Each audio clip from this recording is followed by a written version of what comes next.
નમસ્કાર વિદ્યાર્થી મિત્રો, એમજે ટ્યુશન ક્લાસીસમાં ફરીથી તમારા બધાનું હાર્દિક સ્વાગત છે. આપણે આજે ધોરણ 11 અને આંકડાશાસ્ત્ર વિષય જેનું ચેપ્ટર નંબર 3 એના વિભાગ સી અને ડી વિશે આપણે આગળના વિડીયોની અંદર ચર્ચા કરી ચૂક્યા છીએ.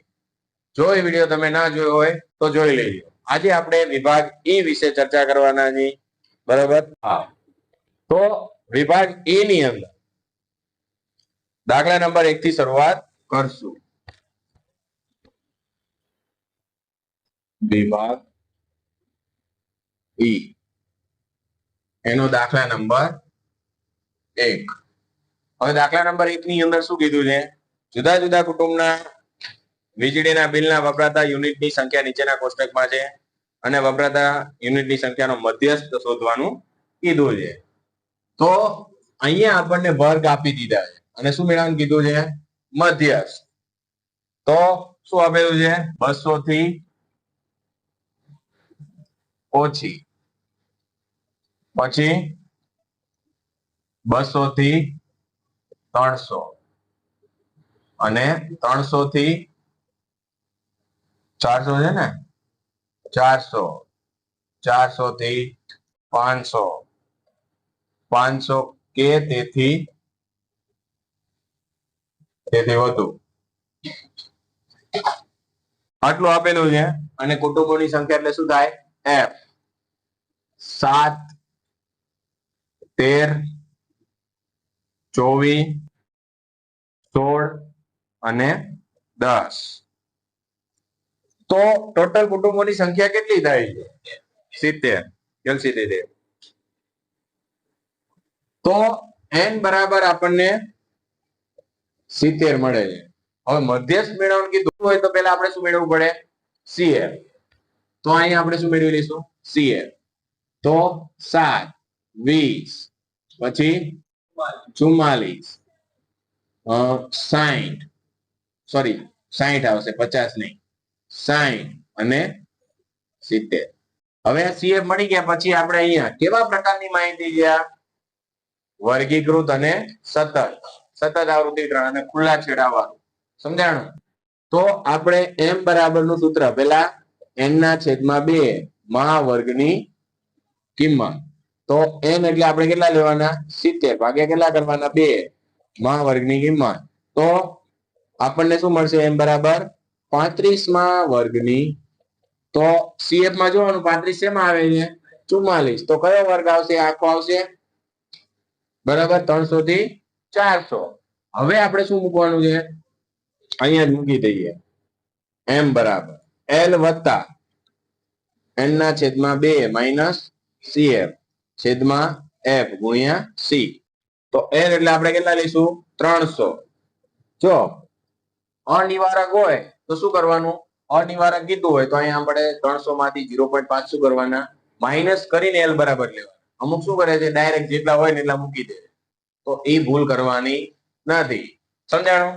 અનિવારક હોય તો 0.5 માઇનસ કરીને l બરાબર લખવાના. હવે અહીંયા 35 માઇનસ કેટલા કરશું આપણે? 20 છેદમાં 24 અને કેટલાનું અંતર છે? 100. તો ડાયરેક્ટ આપણો જવાબ આવી જવો જોઈએ કે 300 વત્તા 35 માંથી 20 ગુણ્યા કેટલા કરવાના આપણે? એટલે 15 આવશે. 15 ગુણ્યા કેટલા કરવાના? 100. 1500 ભાગ્યા કેટલા કરવાના? 24. એટલે કેટલા આવશે? 62.5. એટલે આપણને કેટલા મળશે? m બરાબર 362.5. આ હતો આપણો દાખલા નંબર 1. હવે જોઈએ દાખલા નંબર 2. તો દાખલા નંબર 2 ની અંદર શું કીધું છે? કોઈને કઈ આની અંદર પ્રશ્ન છે તો પૂછી શકે છે. કઈ પ્રોબ્લેમ છે કે કઈ રીતના આવ્યું એ ના ખબર પડતી હોય હજી પૂછી લેજો. આ તમારા માટે. તો દાખલા નંબર 2 ની અંદર આપણને કીધું છે કે એક વેપારીના સાપ્તાહિક દીઠ નફા નુકસાનની પ્રાપ્ય માહિતી નીચે પ્રમાણે છે. તો નફાનો શું કીધો છે? બહુલક શોધવાનું કીધું છે. તો બહુલક શોધવાનું કીધું હોય તો ખાલી આપણે ધ્યાન રાખવાનું છે પેલા તો સમાન વર્ગ લંબાઈ છે કે અસમાન છે, સમજાય છે કે મિશ્ર આવૃત્તિ વિતરણ છે. એના ઉપરથી નક્કી થાય કે આપણે બહુલકનું કયું સૂત્ર યુઝ કરશું. તો અહીંયા આપણને વર્ગ આપેલા છે તો પેલા લખી નાખે એટલે પછી ખબર પડે આપણને.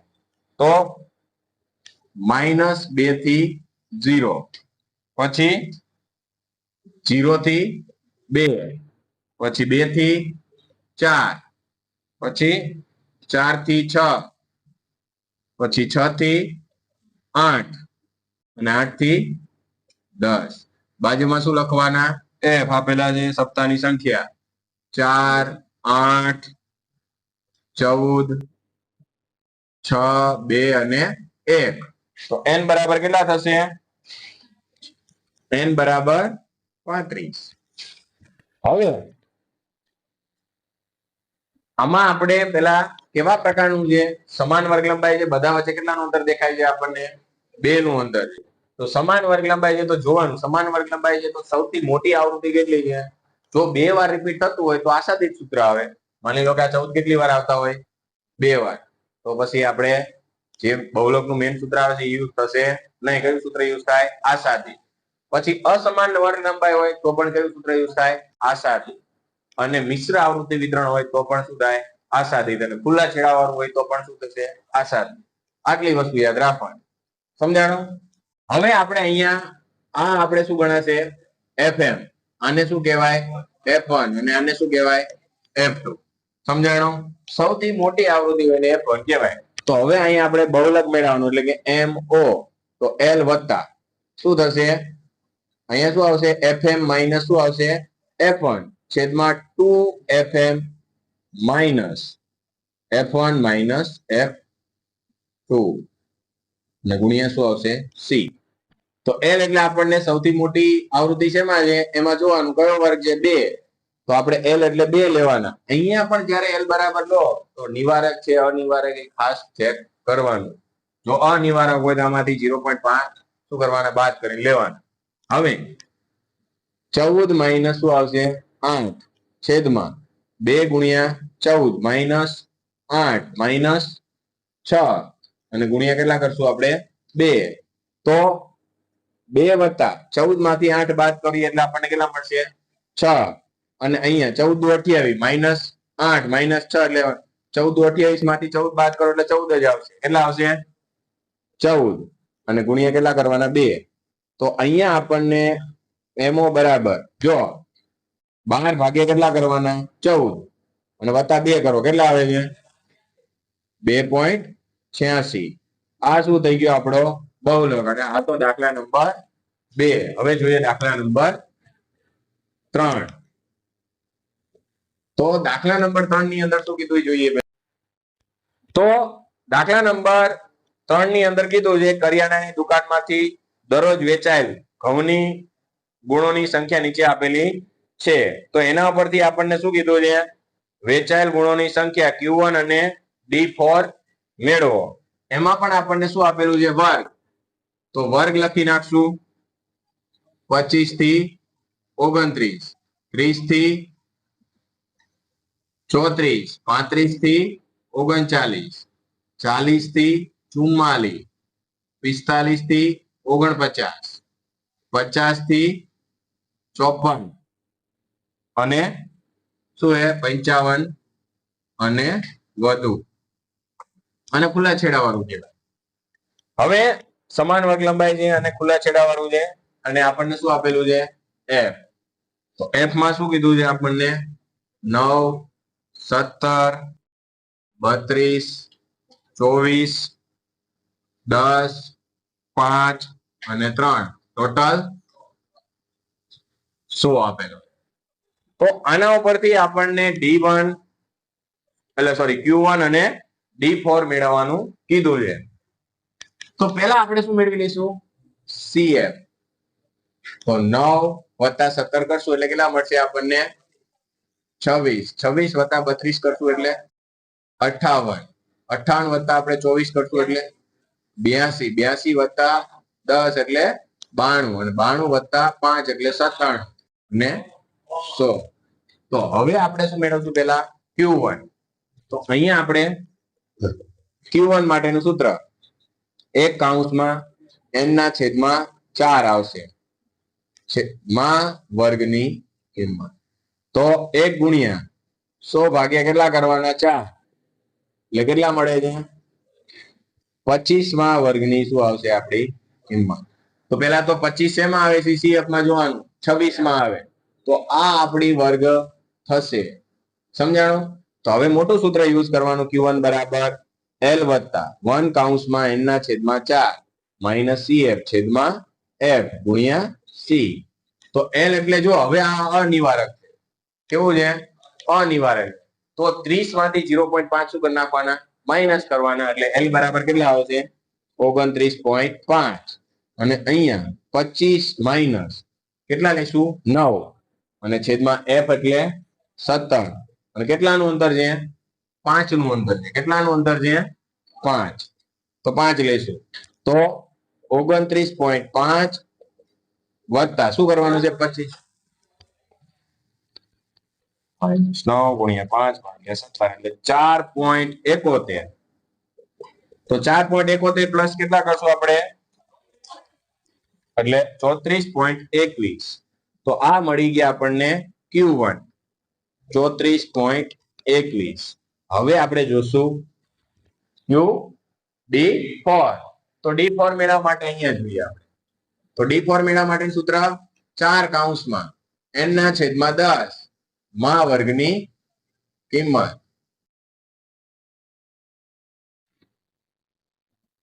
તો 4 ગુણ્યા કેટલા કરશું આપણે? 100 ભાગ્યા 10 એટલે કે 10 ગુણ્યા 4 કરશું એટલે આપણને કેટલા મળશે? 40 માં વર્ગની કિંમત. તો 40 શેમાં આવે? 58. તો આ વર્ગ આપણને મળે છે. બરાબર? તો હવે મોટું સૂત્ર મૂકવાનું આપણે, D4 બરાબર L વત્તા 4 કૌંસમાં n ના છેદમાં 10 માઇનસ CF છેદમાં F ગુણ્યા C. તો L એટલે આપણે કેટલા લઈશું? 35 માંથી 0.5 બાદ કરશું એટલે 34.5 વત્તા 40 માઇનસ કેટલા લઈશું આપણે? 26 અને છેદમાં 32 ભાગ્યા 5. તો 34.5 બરાબર. હવે તમારે શું કરવાનું છે? 40 માંથી આપણે શું કરશું? 26 બાદ ગુણ્યા કેટલા કરશું? 5 ભાગ્યા 32 એટલે કેટલા મળશે? 2.19. 2.19 વત્તા કેટલા કરશું? 34.5 એટલે કેટલા મળશે? 36.69. તો D4 બરાબર 36.69. આ તો આપણો દાખલા નંબર 3. તો આ એકે દાખલામાં કોઈ પ્રશ્ન હોય તો નીચે કોમેન્ટની અંદર જણાવી શકો. હવે જોઈએ દાખલા નંબર 4. તો એમાં કીધું છે કોલેજના વિદ્યાર્થીઓની ઊંચાઈ નીચેના કોષ્ટકમાં આપેલી છે. વિદ્યાર્થીઓની ઊંચાઈનો મધ્યક શોધો. તો હવે આ દાખલાની અંદર, ચોથા દાખલાની અંદર આપણને શું કીધું છે? મધ્યક મેળવવાનું કીધું છે. તો એમાં પણ આપણને વર્ગ આપેલા છે. વર્ગ ની અંદર 150 થી 155, 155 થી 160, 160 થી 165, 165 થી 170, 170 થી 175, 175 થી 180, 180 થી 185. અહીંયા સુધી આપેલું છે. બાજુમાં આપણને શું આપેલું છે? વિદ્યાર્થીની સંખ્યા એટલે કે F આપેલું છે, આવૃત્તિ. તો એને શું કહેવાય? 8, 10, 20, 17, 15, 4 અને 1. આનો ટોટલ કેટલો થાય? 75. તો હવે આના ઉપરથી આપણને બીજું કઈ મેળવવાનું કીધું નથી, મધ્યસ્થ મેળવવાનું કીધું છે. તો મધ્યક મેળવવા માટેનું આપણને સૂત્ર ખબર હોવી જોઈએ. પહેલા તો માહિતી કેવા પ્રકારની છે? વર્ગીકૃત અને સતત. બરાબર? તો આની અંદર તમારે શું કરવાનું છે? કાં તો FIDI ની રીતે અને મોટી રકમ છે તો આપણે હંમેશા ટૂંકી રીતે જ આ દાખલો ગણાય. FIXI ની રીતે ગણી શકો. સમજાય છે? તો સૌ પ્રથમ આપણે પેલા શું મેળવશું? મધ્ય કિંમત. તો 150 પ્લસ 155 ભાગ્યા 2 એટલે 152.5 પ્લસ 157.5, 162.5, 167.5, 172.5, 177.5 અને 182. આ મધ્ય કિંમત મળી ગઈ. હવે આપણે DI મેળવશું. તો ડીએ મેળવવા માટેનું સૂત્ર શું છે? x માઇનસ a છેદમાં શું આવે? c. તો એ આપણે શું ધારી દઈશું? પહેલી સંખ્યા 152.5 અને ભાગ્યા કેટલા કરશું? કેટલાનું અંતર છે બધા વચ્ચે? 5 નું. સમજાણું બધાને? તો પહેલામાં શું મળશે આપણને? 0, પછી 1, 2, 3, 4, 5 અને 6. હવે અહીં બાજુમાં લખી નાખશું f અને d. રેડી? તો હવે આનો ગુણાકાર શેની સાથે કરવાનો છે? f સાથે. તો 8 ગુણ્યા 0 કરીએ એટલે આપણને શું મળે? 0. 10 ગુણ્યા 1 એટલે 10. 20 ગુણ્યા 2 એટલે 40. 17 તરી 51. 15 ચોક 60. 4 પંચુ ને 20 અને 6 એકા 6. તો આનો આપણે તો FD બરાબર આપણને મળશે 187. હવે આપણે શું મેળવવાનું કીધું હતું એને? x બાર. તો x બાર મેળવવા માટેનું સૂત્ર શું છે? a વત્તા સિગ્મા FD છેદમાં n ગુણ્યા c. તો a એટલે આપણે શું ધાર્યું છે? 152.5 અને 187 વત્તા ભાગ્યા n એટલે 75 ગુણ્યા 5. તો 152.5 વત્તા 187 ભાગ્યા ગુણ્યા 5 ભાગ્યા 75 એટલે 12.47. હવે આ બંનેનો સરવાળો 152.5 એટલે તો x બાર બરાબર 164.97. આ મળી ગયો આપણને x બાર. હવે જોઈએ દાખલા નંબર 5. કોઈને કઈ પ્રશ્ન છે આની અંદર કે કઈ રીતના મેળવવાનું? ઓકે, હવે જોઈએ દાખલા નંબર 5. તો દાખલા નંબર 5 ની અંદર શું કીધું છે આપણને?